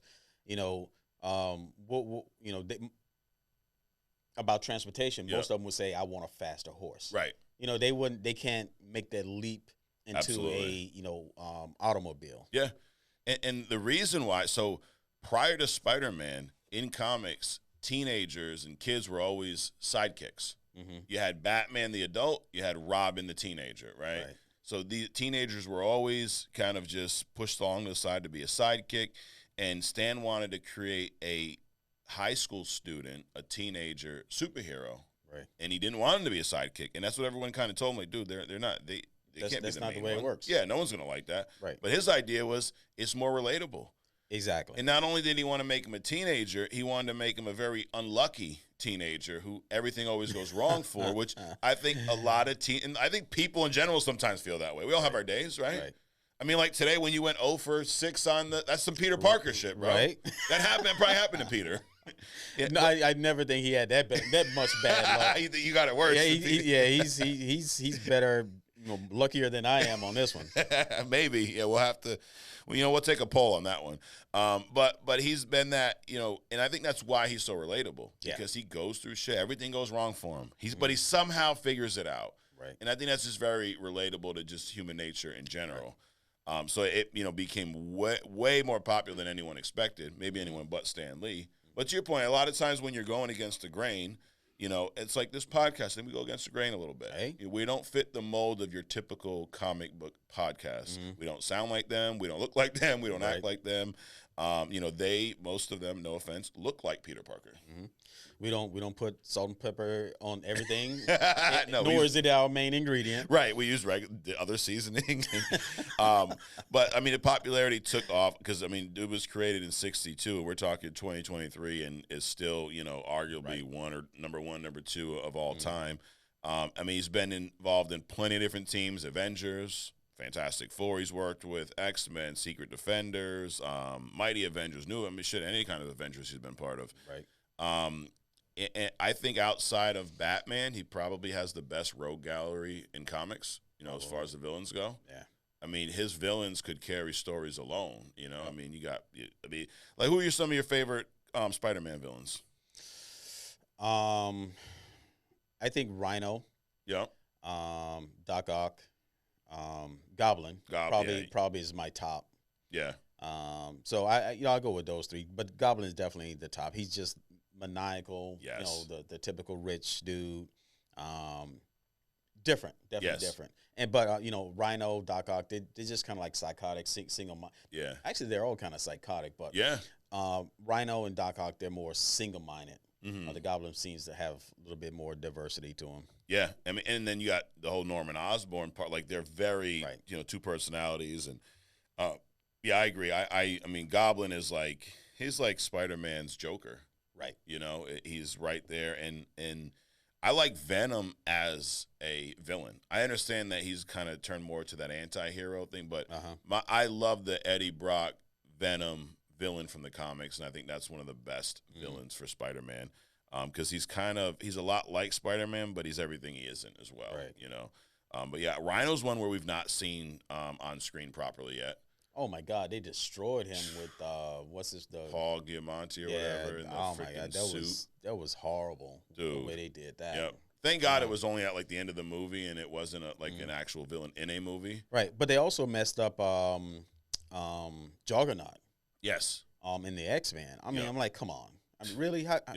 Wow. Which they did a better version when it was the CGI one from Deadpool 2. Right. That was much better than the Juggernaut that we saw. And I think one of the things I like about Spider-Man is he can literally mesh with anyone from the comics. Like I've seen stuff with him with Deadpool, stuff with Wolverine's fun, stuff he does with the X-Men, the Avengers, him and Iron Man's relate. Like he can just bounce around to any story. I think any story you put Spider-Man in becomes a better story. And his origin, you mentioned earlier, the accident, just like Spider-Man. So he obviously bit by the spider, and we've seen that several times, like on screen. Which that's one what kind of falls me in the book for me. I don't really need to see anymore.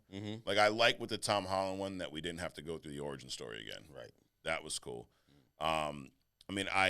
The on-screen version. I think we've both have said that Tom Holland's version's probably the best now. But are you biased to a Tobey Maguire? And if you had to pick one that you'd your favorite of all time portrayal, who would it be?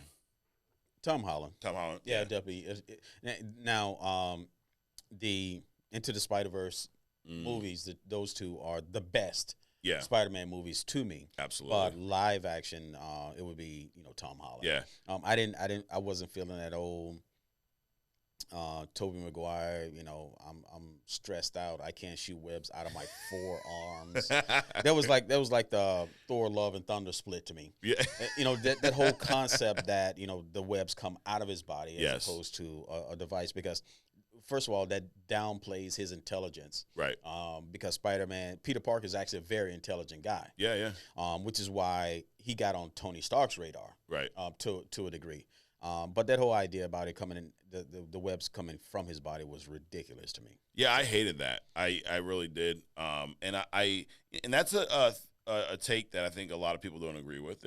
I've seen when we said that in the past, I agree to disagree. Well, they should come out of his arms. He's spider, this and that. And Stan Lee's addressed this in the past.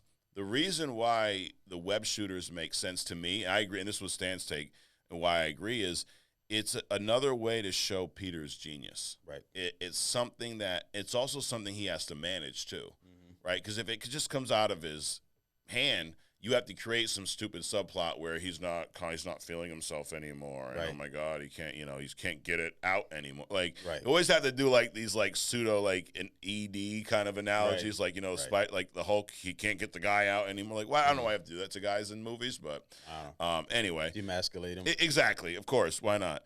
It's also like what does he have to do? Does he have to eat something? Yeah. So now you got a flash moment where you're opening a microwave while you're trying to save a baby. Right. It's like save the baby or eat a piece of hot dog or pizza or whatever the hell it was on the run. I mean, so what is he?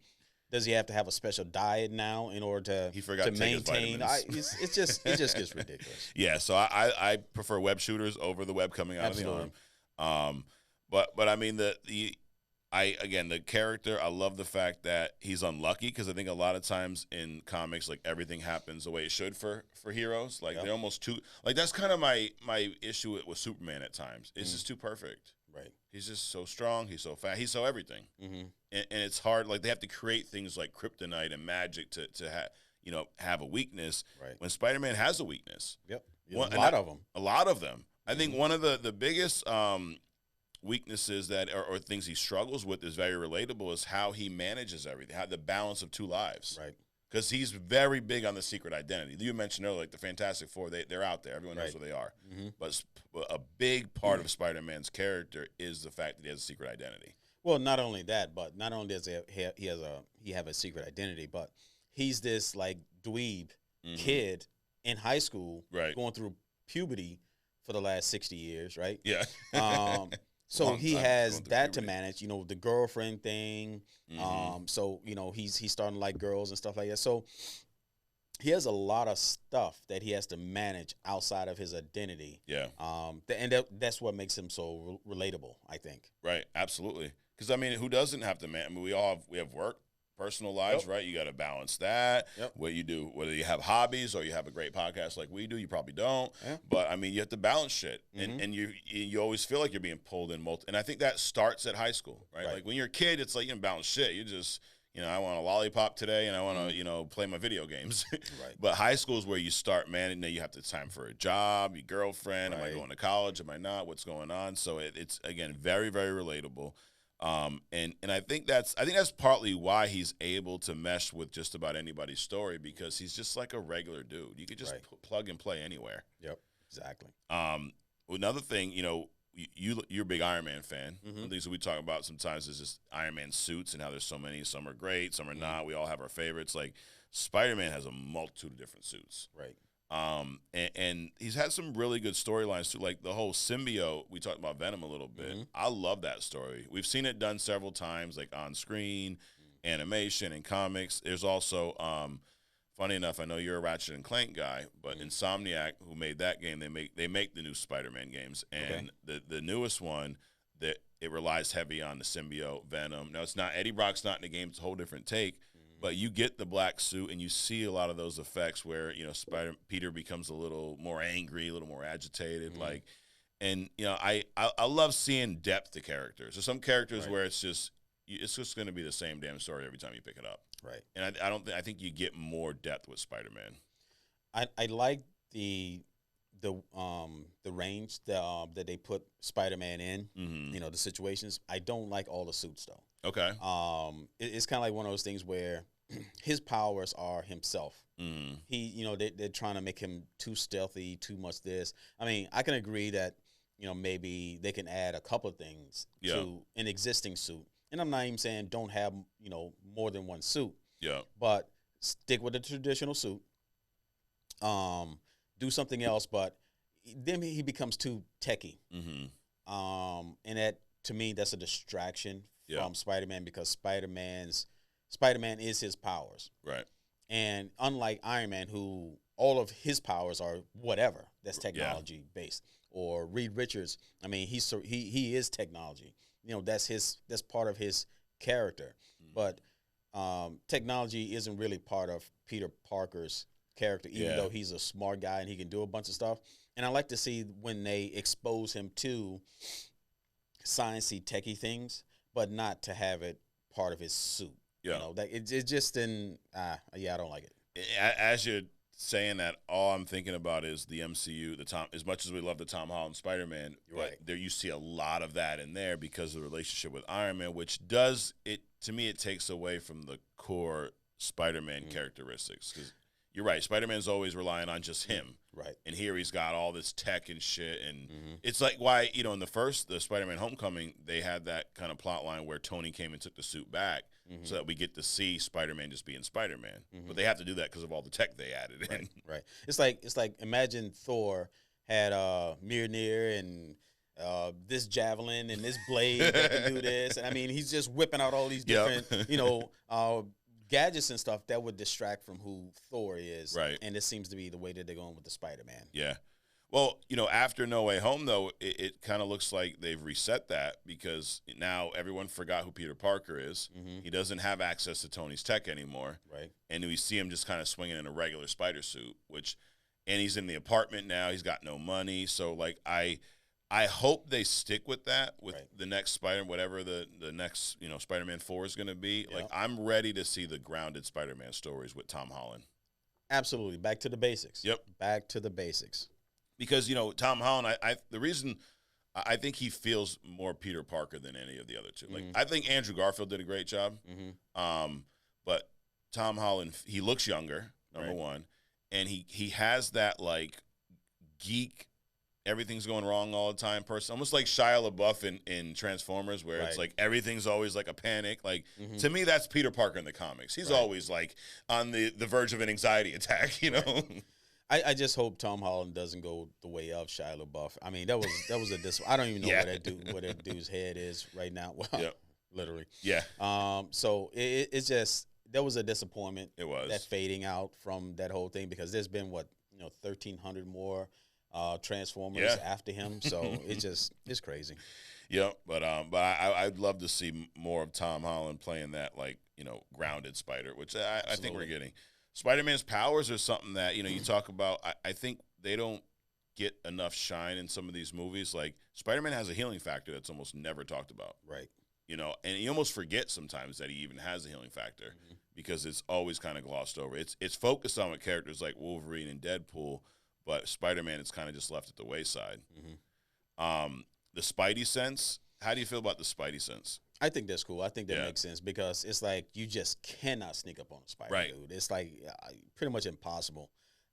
So I think that's integral to him. That's his. Those are his weapons. That's what we're accustomed to seeing. That's what we can kind of expect. And I think again that any technology would just drown those things out, like you said, make people more aware of because people think about because he gets beats up. He beats up. He gets beat up a lot. Yeah, he does. Buildings falling on him, whatever. Yep. He has to have a healing factor. And I agree they don't talk about that enough because, 1 minute he's doing something, next minute. You see him, take a nap, go to sleep, he wakes up the next day, but you just had a wall pulled down on top of you. You just don't wake up the next day and move on like nothing ever happened. So I definitely think they need to talk about that. And the spider senses, that was cool. In the Tobey Maguire when Flash was trying to hit him in the hallway. That was cool. It was. That was cool. But I don't think they've really showcased his Spidey senses since then. No. In movies. They show like in the Into the Spider-Verse.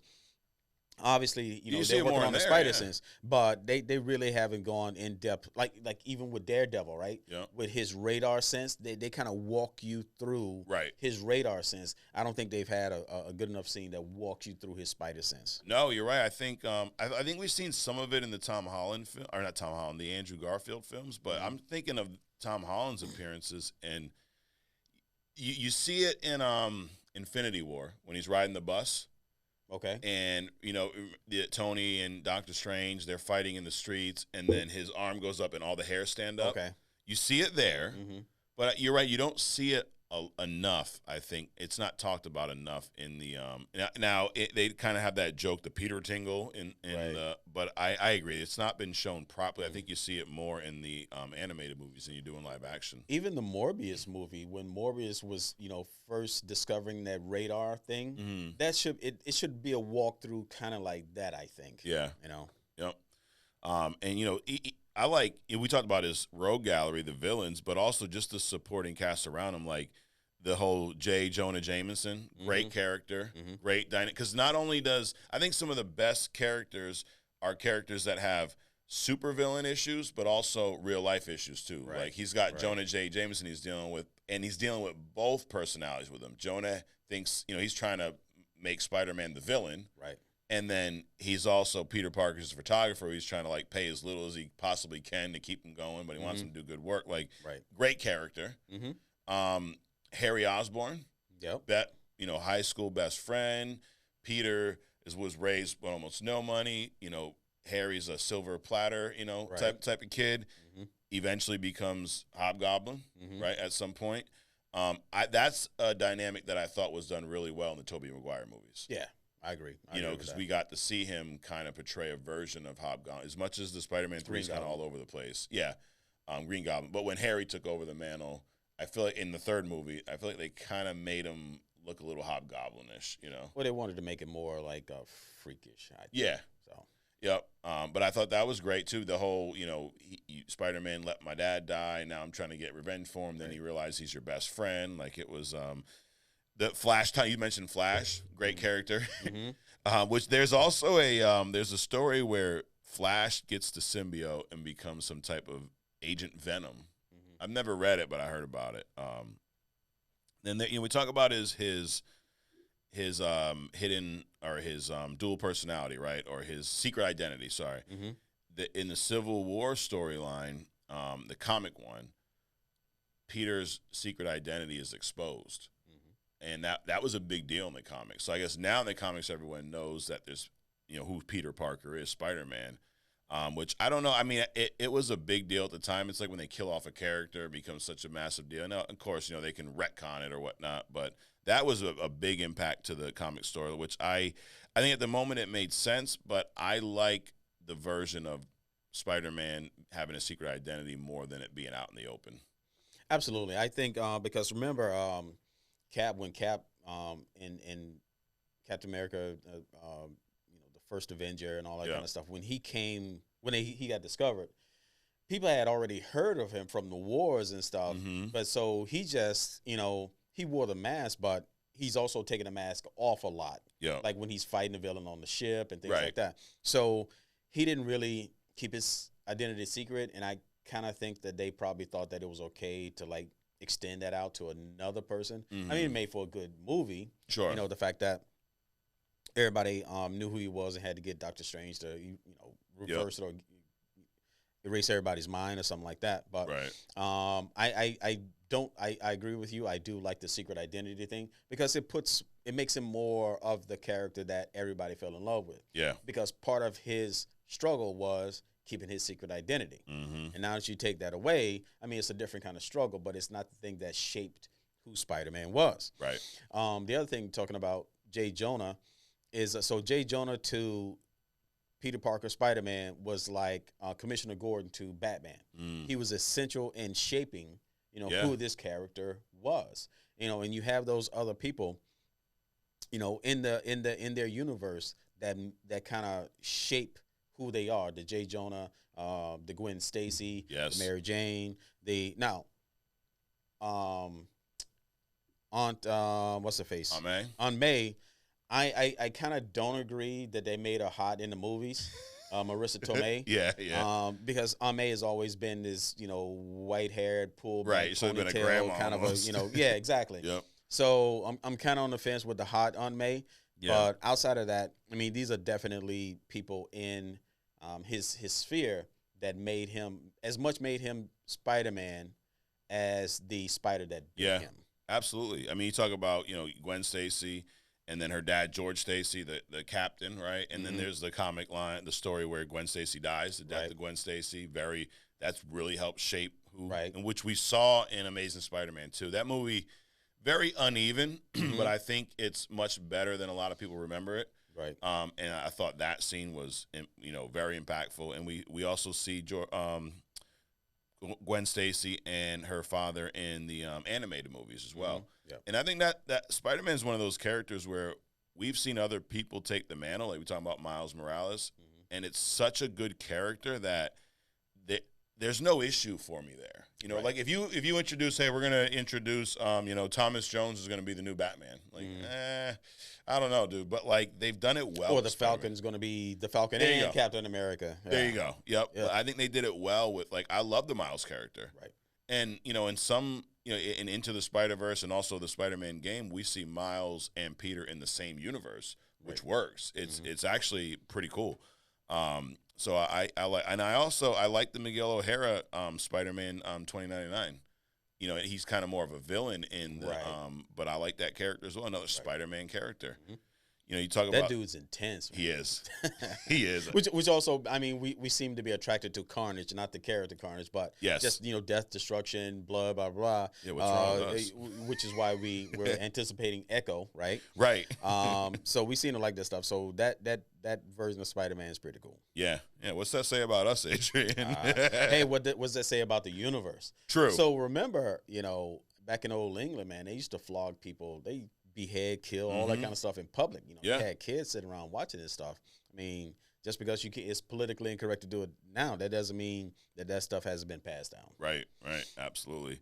Funny, I was just reading that as, we're saying Spider-Man's, top 1 or 2 characters in the world. So IGN, their top 100 comic book heroes, and this was back in 2011, they placed Spider-Man 3rd, right behind Superman and Batman.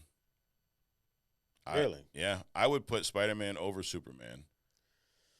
Well, we kind of Marvel-centric. Yeah. Are we Marvel biased here? I think so. Yeah, I think so. Only because DC don't have a lot of good, strong characters.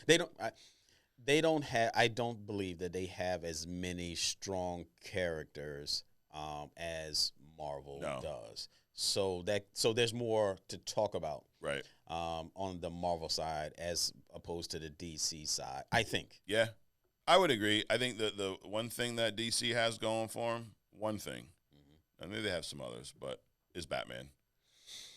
I do agree that they're top tier. They have more top tier. Yeah. As opposed to, like, with Superman and Batman. Right. They have more top tier characters than Marvel, because really after Spider-Man, you can pick pretty much anybody. The second, Wolverine. Wolverine's probably the next closest, right? You got the Iron Man, you got Captain America. I mean, you could put all those guys in number 2. Yeah. But on the DC side, it will be Batman first, Superman second, and then everybody else. Yeah. Yep. Yeah, I would agree. I think DC definitely has some higher tier characters, right, but Marvel's got a much wider range. Right. And hey, they got Spider-Man. So I guess I don't agree. I don't disagree with this list. I would put Batman first, Spider-Man 2, and then Superman would be down some. DC has length. Marvel has width. There you go, dude. But I said this before on this podcast that the best DC stories come from the Batman universe. Yep. Almost like we could just take Batman and add him to Marvel, then you wouldn't even need DC. Right. I don't think he'd fit in Marvel, though. Marvel's too bright for him. Exactly. Marvel's like Metropolis. Right. Batman would be like a vampire in the Marvel universe. Yeah. He's like, dude, like, turn the lights out. I feel like he'd leave. He'd want to go back. Like, right. No, just get me out of this place, dude. It's too nice. Everyone's too friendly. But I think that there you have it, dude. Spider-Man, I think one of the best characters of all time. I think we've seen plenty of great portrayals of him. I don't think we've not, as much as, everyone, who's better, Toby, this one, that one. The truth is we've not seen a bad portrayal yet. Right. But, however, if you rank them, I think it's Miles Morales, Tom Holland, even though we're talking fictional versus Tom. But, so Miles Morales, Tom Holland, Tobey Maguire, Garfield, and then I don't think there's anybody else, right? No. So the 70s Spider-Man. Yeah, that guy can't even include him. We can't mention that. Yeah, we're gonna leave that one out. But yeah, I'm surprised they haven't brought him back. Resurrected. I don't know if he's dead or whatever. Resurrected it, CGI. Don't give them any ideas, dude. We know they're watching, or Elon Musk team's gonna bring it back to them, and so. Some Android version of Spider-Man. Absolutely. I mean, you think of Spider-Man. I got Spider-Man here. You got Spider-Man behind you. Spider-Man's everywhere. He's dude. everywhere. He's everywhere. And I'm not tired of him though. No. You know, sometimes as a character, like, dude, can you just like stop? Like, we've had enough. Right. But like Dom Toretto from, you know, like, we've had enough, dude. We got enough. We got it. You're invincible. You know, you should have been a freaking superhero. Right. But I'm down for some more Spider-Man, especially like you mentioned the Spider-Verse. We have Beyond the Spider-Verse coming out whenever they finish it. I'm looking forward to that. I'm looking forward to the next Tom Holland. And if these rumors are correct, I'm looking forward to Sony bringing Spider. As much as I'm not the biggest fan of Tom Hardy's Venom, I'm enough of a fan to want to see him play around with Spider-Man. Sure. I'd love to see that on screen. Even what's his name, Woody Harrelson as Carnage. If he's really not dead and comes, I'd love to see that battle as well. Ooh, you just made me think about something. So you talked about Spider-Man's villains. Yep. I forgot Kraven. Yes. Kraven was badass, dude. I would love I would put him over Green Goblin. Kraven, Green Goblin, and then anybody else you want to throw in there. So Kraven also actually look at this. Created by Stan Lee. There you go. Chameleon, Vulture, Doc Ock, Sandman, Lizard, Electro, Mysterio, Green Goblin, Kraven, the whole Sinister Six, Scorpion, Rhino, Shocker, Kingpin, and that's where it ends for Spider-Man. Those are all created by Stan Lee with either Steve Ditko or John Romita Sr. So, yeah, to my point about Stan Lee.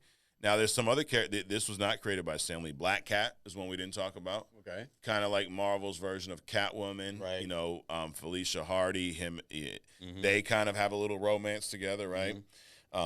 We mentioned Hobgoblin. That was one of your hidden gems not too long ago, right? We mentioned Venom, Carnage, but Kingpin, Wilson Fisk, great character, great villain, brutal. You know, we talked about him, and you know, that's another kind of duo, Daredevil, and Spider-Man. We've seen interact a lot in the comics, which seems like we're gonna get more of that in the movies, which I'm all for. But that list, man, does any other comic book character have a single person having as long of a villain list than Spider-Man's? Only one is Batman. Yeah. The only one is Batman. I mean, Iron Man, as far as Marvel goes, would Iron Man be the next closest, maybe? I don't know. Most of Iron Man's foes aren't even really Iron Man's. They're more Tony Stark's corporate takeover kind of villains, you know, they're as like opposed an Avenger to just direct. Villain that. But yeah, I think he'd probably be the next closest, but I agree it's probably not close, though. Yeah. That's a long list, dude. Yeah, and you talk about Kraven. I didn't know a lot about Kraven, so I played through the Spider-Man 2 game, and Kraven, Venom are kind of the two big villains in this, and dude, Kraven's portrayal is badass. Yeah. So in the game, he's a hunter, obviously. He's coming over to New York because he wants to hunt supervillains. Right. So part of it is he is dying, and I'm probably actually spoiler alert for y'all have not played the game, and I'm spoiling for you because I know you're not going to play the game. So if you don't want the game spoiled, you stop right now and skip forward like 5 minutes. Wait a minute, him dying is only in the game? I don't know. Okay. But he's dying of cancer. Yeah. And he's been this, badass hunter forever. So now he's coming to New York and he's hunting Spider-Man villains like Scorpion and all these guys. And his goal is to look for someone who's worthy of killing him. Gotcha. Because he's like, I'm dying of cancer. I don't want to go out. I want to go out by some badass motherfucker who wants to kill me, right? So eventually, that person becomes Venom. Gotcha. But he's literally like, he kills Scorpion. He's just targeting these guys. And he's like not even interested in Spider-Man. Right. He's like, dude, you're not even a threat to me. Right. Like, I'm looking for something bigger and badder. But just his portrayal in this game was like, dude, this is badass. And then there is a Kraven movie coming out. We saw the trailer. Right. It looks brutal. It looks like, and that's another one. It's great, but please tell me we're going to have a Spider-Man in this story at some point. I don't think so. Not in the movie. Well, not in this movie, but I mean, in the Sony universe, it's rumored. But if they're doing, to your point of Kraven's a badass too. Right. Yeah, Sony and Disney, they got to work out that that back office money thing. Yeah. Hey, you take it from us here because I am known, Adrian, as he who is right. Okay, I've been humble the past few weeks, but I'll bring it back out at any moment. Well, I got a question for you. Yeah. So it's all rumored. They talking about they're gonna make a Silver Surfer female. Yeah. Are they gonna bring out a female version of Silver Surfer, or are they gonna bring out Nova? Ooh. I think because they're stupid, they're going to bring out so I think what they're going to do is bring out a female version of Silver Surfer. I think what they should do is bring out Nova. Right. That's what I think. Gotcha. But yeah, man. So there you have it. Spider-Man, great character, one of my favorites. Adrian, he was on your list of favorite characters when we did our. Yeah, he cannot be on. He has to be on everybody's list somewhere. Right. 1, 2, top 5 easily. Absolutely. On anyone's list of superheroes. I agree. Oh, and what I was getting at was, I know y'all are watching, so I am he who is always right. You need to figure out Sony, Disney, Marvel, whoever the hell in the back end, get over yourselves and bring Spider-Man into the damn Spider-Man universe. To your point of his villains are so good, they're building a fucking universe without Spider-Man and just the villains. Exactly. And it actually is not doing that bad. Like, right. I mean, we have some critiques about the movies, but, Venom 3 is being greenlit. People are ready to see it. Right. I mean, Morbius, on the other hand, not so much. Not so much. Kraven, I think people are excited about. Madam Web looks decent. Right. Like, so to your point, the villains are so good that they've built a franchise this far without even having fucking Spider-Man in the movies. Right. I'm looking forward to a Spider-Woman, though. Spider-Woman movie of some kind of, even like a Netflix, like a streaming version. Well, the Madam Web, there's 2 Spider-Women in that. Not the same. Not the Jessica same. Drew, I think her name. No, I don't think it's Jessica. I think it's a Jessica somebody. Okay. But definitely a Spider-Woman from the comic Spider-Woman. Gotcha. Well, we'll see, man. Hey, man, you never know. Maybe Madam Web will surprise you. We'll see. But yeah, I'd be down with that. But then that's not changing. That's taking one that's already there. Exactly. Right? There you go. Exactly. Just do that instead of doing a female Silver Surfer. Wow. Pretty soon, Groot's going to be a rock instead of a tree. It's going to change just to change it, right? Like, why he was a tree? Why has he got to be a rock now? Oh, just cause. Well, you already have a rock. You have the thing, right? Yeah, the thing. Yeah, they're going to make him a tree. And you already have the sand. You had the Sandman. Yep. So we can't go too far. Exactly. He's going to be like a, I don't know. Olive tree versus whatever he is now. Who knows? It's going to be an apple tree. All right. Well, there you have it. That's this week. Spider-Man. Whole lot of stuff. We will be back next week. And then in 2 weeks on our Christmas episode, Adrian's going to debut his Christmas hidden gem. Right. I hope you're going to live up to that. I'm building this up for you, Joe. Okay. I got faith, though. You've not let us down yet. So. It'll be a good one. All right. Cool. And then maybe next week, I'm thinking I might have to get a new coin or something. I don't know what the hell's happening. Like this is the first and only. It's never happened to either one of us. Right. Yeah. So you were 0 for 6 in coin tosses. Okay. Next week you're in a clean house though. You know what? It's all in fun, so it doesn't matter. It doesn't matter, and I think that's the good part.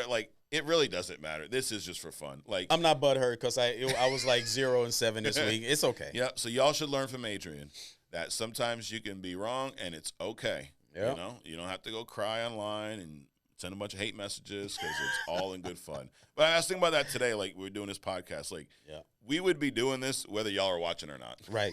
Like, that's how it started. Exactly. Right? And I think that's why it remains fun and doesn't feel like work. Because, we're just coming here bullshitting about comics, making each other laugh, and then we go home and I watch football and Adrian takes a nap, That's the plan for today. Wow. Right? Wow. I mean, you said that. Well, I did say that, but, man, it makes me sound old, dude. Yeah, no, I just mean just today because you've been busy this week. I'm so exhausted from only comics. I got to go home and this is all you've done all week, right?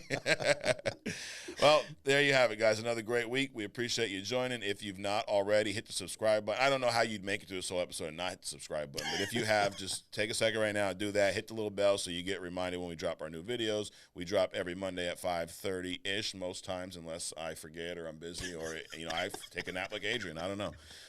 But anyways, Adrian, thanks for joining me. Yep, no problem. Thanks for taking this ride down the multiverse. This is the multiverse of madness sometimes. And we will see you next week right here on Only Comics, where we discuss comics and only comics and sometimes Elon Musk. Sometimes. Not next week, though, I promise. We'll see you.